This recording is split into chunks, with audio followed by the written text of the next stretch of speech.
In this video, I'm going to teach you on how you can use the Windows Narrator accessibility feature. And here's how to do that. First, open your device settings.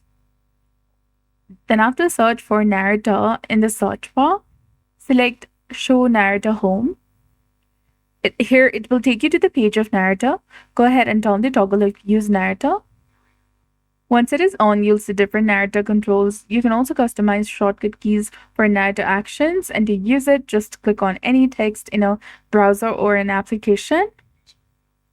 And narrator will then read the text, including headings, links, buttons, and paragraphs. You can also change the voice and speed.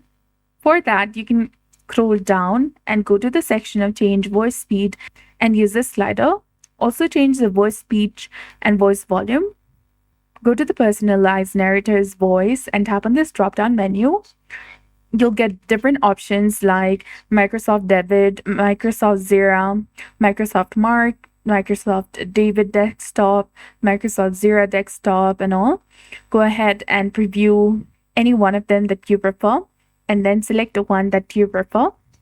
So that's it. I hope you found this video helpful. If you did, please like, share, and subscribe. Thanks for watching. We'll see you again in the next one.